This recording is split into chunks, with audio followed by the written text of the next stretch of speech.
Hello my dear students, welcome to the class of social science.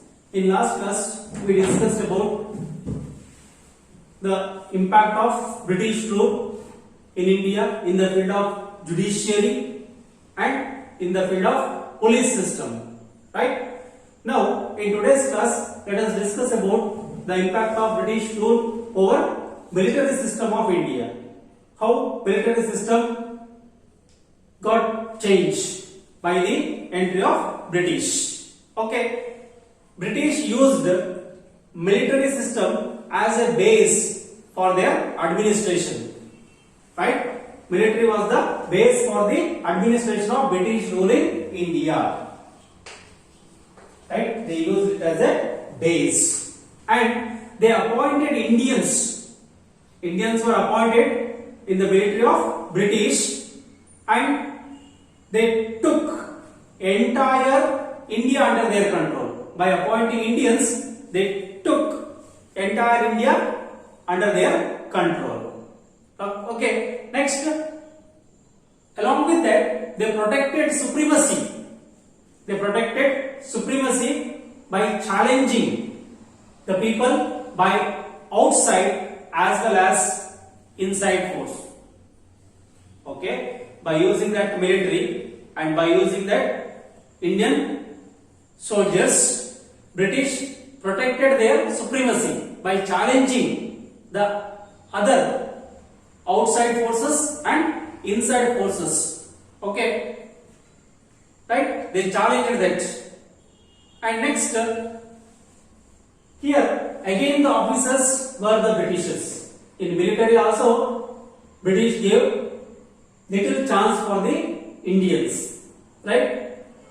Almost all the military officers are British only, right? Indians could not reach the rank of Subedar, right? Indians could not reach the rank of Subedar. Subedar is a rank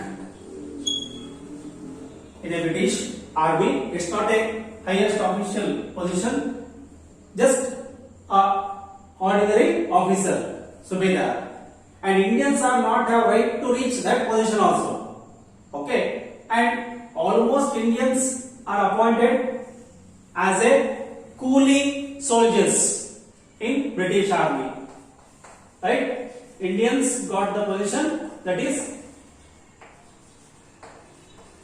coolie soldiers.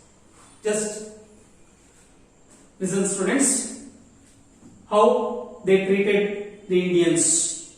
They didn't give any officer post for the Indians. Only low level jobs are given for the Indians in the military of British, that is coolie soldiers. Okay, this is about the military system, how they gave importance for the Indians. And the British government accepted the recommendations of Peel Commission. British government accepted the recommendations of Peel Commission. Peel is a government or British officer. He submitted a report, and according to that he recommended, and the British government accepted that recommendation, and according to that recommendation, in the year of 1857, the entire military system was redesigned. Okay, British redesigned the entire military system of British in India.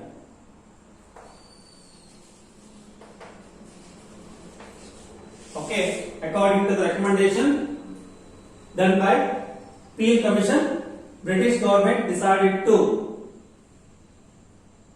used that recommendation in a positive manner and they decided to bring entire military system under redesign, or they redesigned the entire military system. Okay, this is about the military system of British in India and how the military system got continuous change during the time of the rule of British in India. Next, we have to move to the concept, the land tax policies.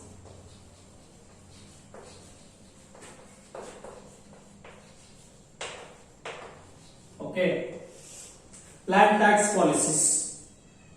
The British East India Company introduced many or several land tax policies in India.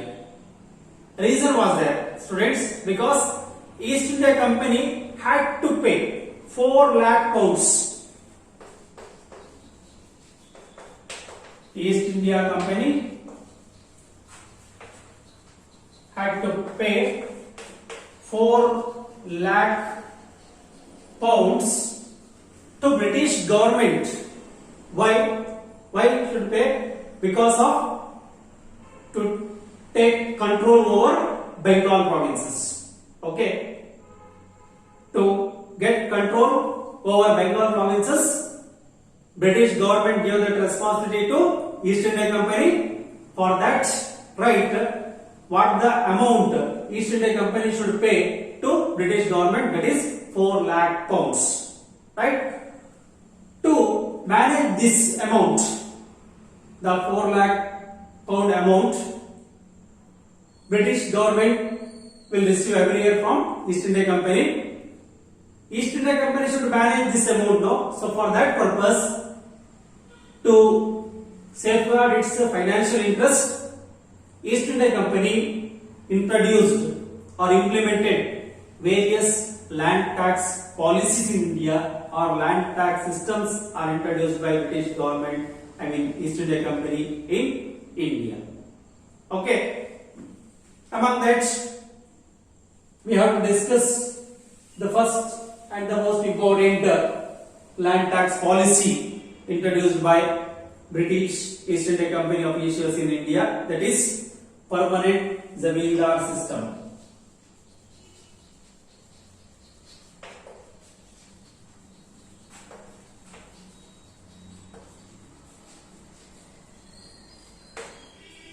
As the name indicates, permanent zamindar. Here, zamindar are the supreme. Okay. Below East India Company, zamindars are the supreme people here. How they are enjoying their supreme authority or right, that we will discuss in detail now. Okay. The British officer, namely Lord Cornwallis, introduced permanent zamindar system in Bengal.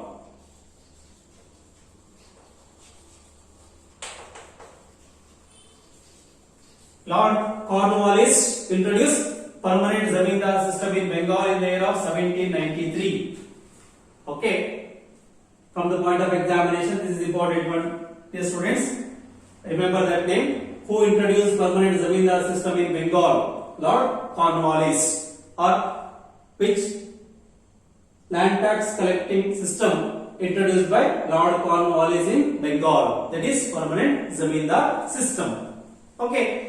Next, according to this, the reason behind the introduction of permanent zamindar system is to generate steady income or revenue annually. Okay, to generate steady revenue, income annually. Lord Cornwallis introduced permanent zamindar system. See, to generate steady revenue or income annually, permanently they have to get income or revenue annually. For that purpose, Lord Cornwallis designed this land tax policy. Okay. Next, under this system, zamindars are considered as landowners. Under permanent zamindar system, zamindars were considered as landowners. Okay, that's why I used to say that zamindars enjoyed supreme power under this system. Right? Zamindars are considered as landowners, real landowners. Next, what the work of zamindars here? What the link between zamindars and the East India Company? Here, zamindars are considered as landowners. That's why they have to pay. Zamindars should pay agreed land taxes. They have to pay agreed land taxes to company on set date every year.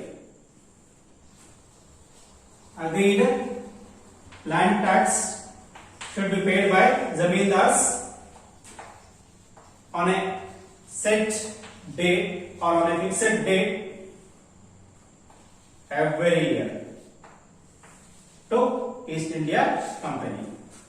Okay, zamindar had to pay agreed land tax to company on a set date every year, on a fixed date every year. They no need to fail to pay that tax.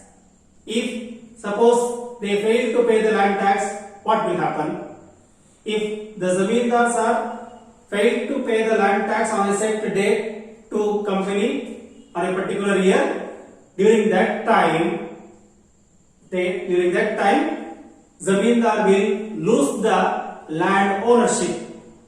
Okay, zamindar will lose the land ownership, and they have to pay fixed or agreed land tax to East India Company, and after paying that tax to East India Company, they are free. Who are free? Zamindars are free to collect any amount from the farmers.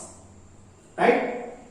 They can collect any amount from the farmers. East India Company officials or British government will not question what is the amount you collected from the farmers as a tax, because zamindars should pay agreed land tax to company. If they pay that agreed amount, they will not question at all. Okay, whatever amount he wants to collect from the farmers and how many times he wants to collect from the farmers, that is decided by the zamindar only. Okay. So here zamindars are free to collect any amount from the farmers as a tax, and they can retain the excess money collected. Right? What the extra money they collected from the farmers than the agreed land tax they have to pay to East India Company, the difference amount, the excess amount what they collected from the farmers, they can keep it themselves as a profit. So that's why zamindars became prosperous day by day. Right? They became very rich day by day. And in this system, the farmers' condition was very critical. Right? The farmers suffered a lot. They are the grave sufferers. Right? Farmers are the grave sufferers. This system is benefited for both zamindars and the East India Company. Right? For East India Company and zamindars, this system is benefited, but this system is not favorable for the Indian farmers. They are exploited, right? They are face trouble or problem by the zamindars, right? And as I told earlier, if zamindars fail to pay the land tax because of natural calamities like flood, famine, drought, earthquake, etc., etc., during that time, company will took away that ownership of the land. Okay, company will take the ownership of the land from the zamindars and it will hand it over to the one more rich zamindar who is ready to pay the agreed amount to company. Here, both zamindars and company benefited. Farmers are the sufferers. Okay, and this system created a social group which aided the British. Okay, a new social group is created in India that aided or funded or supported the British based upon this permanent zamindar system. It is clear. Okay, under this system, farming laborers suffered due to irregular working opportunities. Okay, who are troubled under this system? Farming laborers, they suffered a lot. The reason is they didn't get proper work, regular work, irregular working opportunities they faced. Because of that reason, the farming lands also not under the control of farmers, and zamindars also keep on exploiting the farmers. Whenever they require money, they used to give torture for the farmers to pay the land tax. 2 times, 3 times, 4 times in a year they used to collect from the farmers, but they have to pay only one time on a fixed date, that is the agreed amount, to East India Company.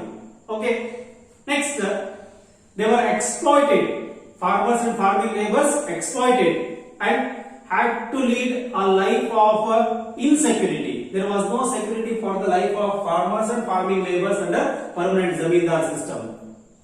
Okay, and this system extended, later on it extended to other regions of India. It was introduced in the Bengal region by Lord Cornwallis. Later on it extended to the areas of Bihar, Odisha, Andhra and Varanasi regions.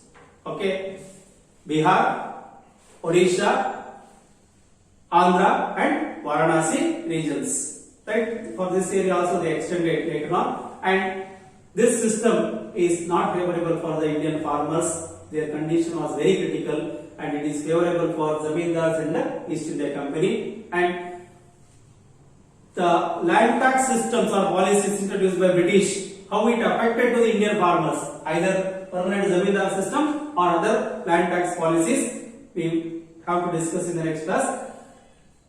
That all, how it negatively affected. For that, there is a nice statement said by the British officer Charles Metcalfe. Okay, Charles Metcalfe, he used to say that the Indian farmers were born in debt, lived in debt, died in debt because of the or due to the land tax policies of the British. Okay, Charles Metcalfe, he used to say that Indian farmers were born in debt, lived in debt and also died in debt. That is due to the land tax policies introduced by the British. Based upon this statement, I think students, you understood what the condition of the Indian farmers during the time of introduction of these all land tax policies. This is the detailed information about land tax policy under that permanent zamindar system. Remaining land tax policies introduced by British in India, that we will discuss in the next class. Thank you.